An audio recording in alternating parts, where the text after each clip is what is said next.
printanier du Brésil. De plus en plus, avec le changement climatique, on a des plantes qui s'adaptent de plus en plus, surtout à la plaine des palmistes. Alors j'ai quelque chose de nouveau cette année dans le jardin. C'est une plante très belle, toute nouvelle. C'est la poire de terre, que je vais découvrir seulement dans 3 mois, puisque là, elle commence vraiment à bourgeonner, et ça se présente très très bien. Ce sont des plants que j'ai achetés au marché forain.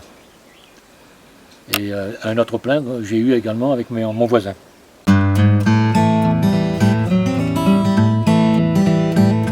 Ça rappelle la pomme de terre, dans la forme, mais ça a un petit goût sucré et voire même la couleur de la poire.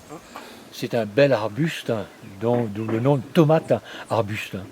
Alors c'est plutôt nouveau la plaine des palmistes. On est plus habitué à la tomate arbuste rouge, voire même légèrement orange. Ça, au tout début, le fruit est blanc et en mûrissant, il prend cette teinte-là et qui donne une belle couleur au rougail.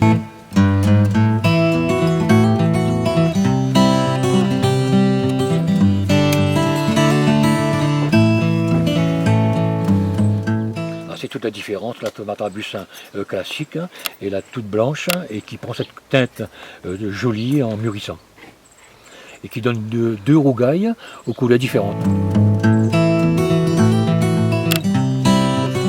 Nous allons faire également un petit clin d'œil à nos amis de Salazie. Le chouchou pousse bien à Salazie, c'est la capitale du chouchou, Salazie, mais la plaine des palmistes tient également un bon rang. Le chouchou pousse facilement et il n'existe pas de jardin à la plaine des palmistes sans un pied de tomate arbuste et sans ce qu'on appelle une touffe de chouchou.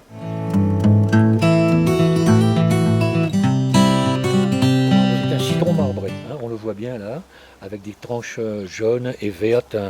L'arbre a 2 ans et demi et il commence à bien fleurir et à donner de très beaux fruits. L'année dernière, on en a eu un, savoureux, parfumé, pour les sauces, avec un petit peu de piment, un petit embrocal, et tout est beau. À la plaine des palmistes, nous appelle ça bâton de joie de l'an. Son vrai nom, c'est les agapanthes. Et dans notre jeunesse, ça pousse également dans tous les hauts de la Réunion, et particulièrement dans les hauts de Saint-Paul.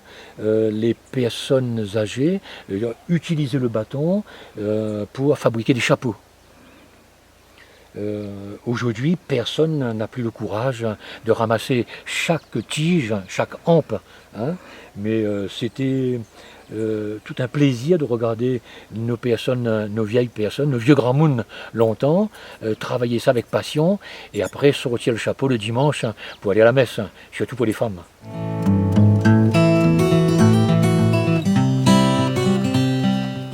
La particularité des agapanthes, c'est que chaque année, la touffe peut donner une année des fleurs bleues et l'année suivante des fleurs blanches.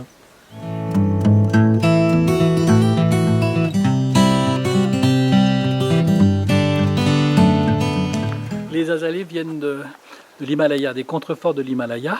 Puis après, c'est passé au Japon. Après le Japon, c'est allé au Jardin des plantes. Et puis maintenant, on en a beaucoup à La Réunion. Et la devise des azalées, c'est joie d'aimer. On ne peut pas parler de la plaine des palmistes sans faire allusion aux hortensias de toutes les couleurs. Alors chez nous, ici, c'est surtout du bleu clair et du blanc. C'est une plante qui est relativement fragile, elle pousse bien comme ça, mais dès qu'on la met en pot, elle ne reste pas longtemps. Mais ça le fait de magnifiques bosquets. La cascade Biberon, que vous avez à ma droite, elle porte un nom bien particulier. Les gens croient qu'on fait référence au biberon. Non, il s'agit de la famille Biberon qui récoltait du bois dans la partie basse de la cascade pour vendre au chemin de fer à la belle époque du chemin de fer de la Réunion. Alors vous savez que la plaine des palmistes c'est pratiquement un cirque. Quand on regarde les remparts autour de nous, c'est un faux cirque en fin de compte, puisque la plaine des palmistes s'ouvre sur Saint-Benoît. Mais là, on a tout l'aspect verdoyant. Je parlais du cœur verdoyant. Nous sommes en plein de ce cœur verdoyant. Vous avez au fond la ceinture de Cryptoméaia plantée par l'ONF et elle fait pratiquement le tour de la plaine, de cette partie-là, avec la forêt de Bras-Piton.